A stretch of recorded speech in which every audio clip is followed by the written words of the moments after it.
بسم اللہ الرحمن الرحیم اللہم صلی علی محمد وعلی محمد۔ السلام علیکم ورحمۃ اللہ وبرکاتہ۔ تمام سامعین گرامی، اسلام کے بعد ازرجی ہے کہ فقہ الاحوط باب طہارت میں سے آج ہمارا درس نمبر 12 ہے، اور ہمارے سلسلہ درس جو ہے طہارت صغریٰ یعنی وضو کے واجبات کے ذکر میں ہیں۔ ان میں سے جو ہے واجب، پہلا واجب نیت تھا، دوسرا واجب جو ہے چہروں کو دھونا، تیسرا واجب ہاتھوں کو کہنیوں سمیت دھونا، پانچواں واجب چوتھا واجب سر کو مسح کرنا، پانچواں واجب پیروں کو مسح کرنا یا بعض صورتوں میں دھونے کا عمل تھا،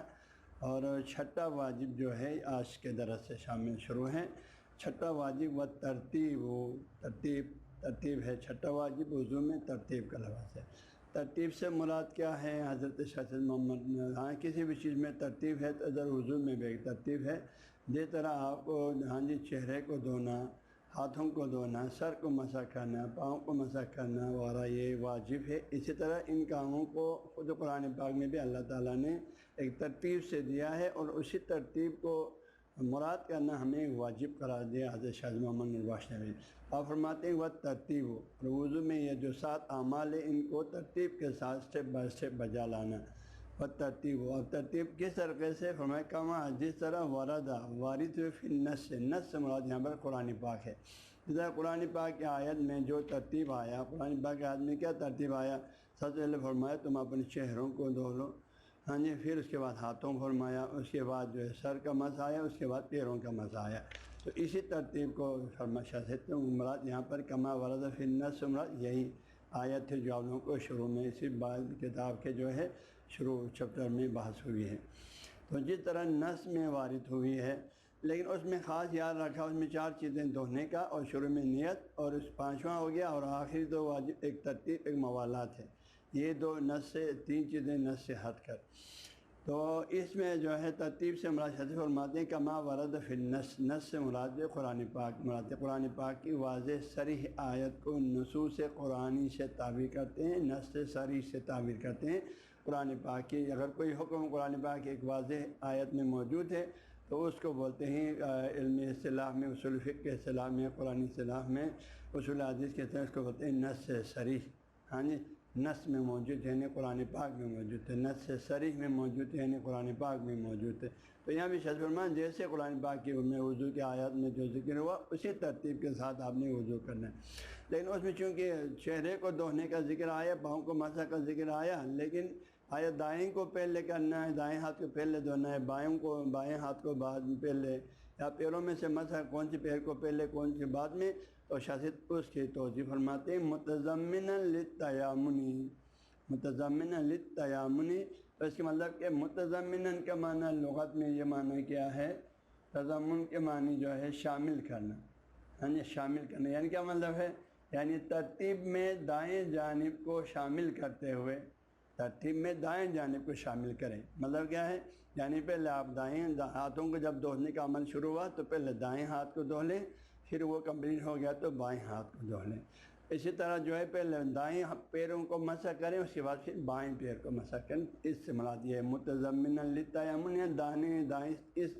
ترتیب میں آپ نے دائیں جانب کو شامل کرتے ہوئے، نص صریح میں ایک چیز کا اضافہ ہو یہ کہ دائیں جانب کو شامل کرتے ہیں، دائیں جانب کو پہلے دھوئیں، یہاں ترجمہ لکھے واجہ نے دائیں طرف کو مقدم رکھتے ہوئے، یعنی پہلے دائیں طرف کو ہاتھوں کا بھی پیروں کا بھی، پھر بائیں جانب کو، یہ مراد ہے۔ تو یہ ترتیب بھی واجب ہے، اس میں آپ اوپر نیچے نہیں کر سکتے۔ آپ نے پیر کو آپ نے پہلے مسح کر دیا، سر کو بعد میں مسح کر لیا، آپ کو وضو باطل ہے۔ آپ نے ہاتھوں کو پہلے دھو دیا، چہرے کو بعد میں دھو دیا، آپ کو وضو باطل ہے۔ اس ترتیب میں اوپر نیچے کرنا جائز نہیں ہے۔ واجبات کا مطلب یہ نہیں اس کو ہر صورت میں اسی ترتیب سے بجا لانا۔ اور 7واں اور آخری واجب فرماتے ہیں والموالات، 7واں واجب وضو کے موالات ہے۔ یہ موالات کا حکم وضو میں بھی آیا ہے، غسل میں بھی آیا ہے۔ شاید فرماتے ہیں 7واں واجب وضو کے اندر جو آپ نے ہر صورت میں خیال رکھنا ہے وہ موالات ہے۔ موالات کے معنی وضو کے یہ جو عمل ہے، نیت سے لے کر جو ہے آخری پیروں کے مسح تک، اس کو پے در پہ بجا لانا، یعنی ایک کے بعد دوسرا، بیچ میں وضو کے کاموں سے ہٹ کر کوئی فالتو کام آپ نے نہیں کرنا ہے۔ مثلا آپ نے کوئی رومال دھونا ہو تو آپ نے چہرہ دھو لیا، رومال دھونا شروع کریں، چہرہ دھو کر کوئی کپڑا دھو لے، پھر باقی اعضاء نہ، ایسا کوئی فالتو کام نہیں کرنا ہے۔ بلکہ وضو کے اپنے اعمال کو ایک کے بعد دیگر جو ہے پے در پہ بجا لانا، اس مطلب کو موالات کہتے ہیں۔ تو شاہ سے فرماتے ہیں والموالات، وضو کے واجبات میں سے موالات ہے آخری واجب، بلا افراط و تفریط، بلا افراط و افراط میں کسی چیز میں حد سے بڑھ جانا، تفریط کے معنی کسی چیز میں حد سے نیچے کو آنا۔ تو یہاں وضو میں فرمایا موالات کو یہاں نے بدون افراط اور تفریط کے، اس کے کیا مراد ہے؟ لغت والے فرماتے ہیں افراط کے معنی جانب زیادتی اور حد سے بڑھ جانا، جلدی کرنا۔ اس کا مطلب کیا ہوا؟ یعنی آپ وضو کے اعمال کو فوری جلدی کریں، اتنا جلدی کریں وضو کمپلیٹ ہی نہیں ہوا ہے، ہاتھ کو صحیح دائیں ہاتھ کو صحیح طریقے سے نہیں دھویا، بائیں کو دھونا شروع کریں، بائیں کو صحیح طریقے سے ابھی نہیں دھوئے، سر کو مسح کرنا شروع کریں، یہ ہے افراط، جانب افراط، یہ بھی درست نہیں ہے۔ تفریط کا معنی کیا ہے؟ تفریط کا معنی لغت ضائع کرنا، کوتاہی کرنا، اس کا مطلب کیا لغت میں لکھا منجل لغت میں، اس کا یعنی وضو کے افعال کو یا کے بعد دیگر بجا لانے میں کوتاہی کریں، اس کا مطلب کہ تفریط یعنی کوتاہی کرنا، یعنی وضو کے افعال کو حکم یہ یا کے بعد دیگر بجا لائیں۔ تو آپ نے وضو کا مثلا چہرہ دھو لیا، پھر آپ نے اس کے فوراً بعد چہرہ کمپلیٹ ہونے کے بعد ہاتھوں کو دھونے کا عمل شروع کرنا چاہیے، لیکن آپ نے ایسا نہیں کیا، آپ نے ایسا نہیں کیا کہ وہ چہرہ دھونے کے بعد کہیں باتوں میں لگ گیا، ابھی ہاتھوں کو دھونا شروع نہیں کیا، یا کوئی رومال دھونا شروع کر دیا، کوئی اور فالتو کام میں لگ گیا، تو یہ ہے تفریط، یعنی وضو کے اعمال میں جو وضو کے افعال کو یا کے بعد دیگر بجا لانے میں کوتاہی کرنا، درمیان میں کوئی اور فالتو کام کر کے وضو کو مکمل کرنے میں کوتاہی کرنا، اس میں آپ نے بیچ میں غیر ضروری کاموں میں لگ جانا، یہ ہے تفریط ہے۔ تو فرماتے ہیں ساتواں واجب وضو میں موالات بلا افراط تفریط کے موالات کا خیال رکھنا، شاہد خود اس کی شرح کریں، یعنی اس سے میرا مطلب یہ ہے اذا اشتغلت فی اثناء الوضو، یعنی افراط تفریط جب آپ جو ہے وضو کے دوران جب آپ مشغول ہو جائیں، اشتغلت فی اثناء الوضو، وضو کے درمیان، وضو کے دوران جب آپ وضو کر رہے ہیں تو وضو کے دوران میں جو ہے درمیان میں آپ مشغول ہو جائیں بامر، ایک ایسے کام میں مثلا جیسے آپ نے چہرہ دھو رہا تھا، وضو کر رہا تھا، بامر اجنبین، ایک ایسا کام میں جو وضو سے بالکل لا تعلق ہے،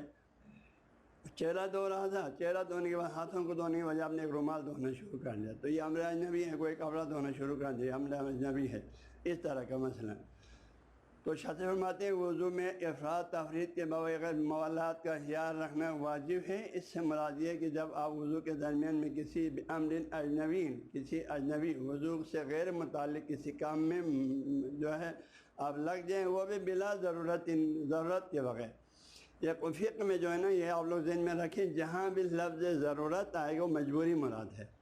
مجبوری کسی بھی مجبوری کے بغیر۔ کبھی مثلا جو ہے ایک بچہ گر گیا، آپ وضو کر رہے تھے، بچہ کے بعد فوراً اس کو اٹھا سکتے ہیں، اس کو اٹھا کے آ کے پھر آپ نے وضو، یا کہیں کوئی آگ لگ گیا، مثلا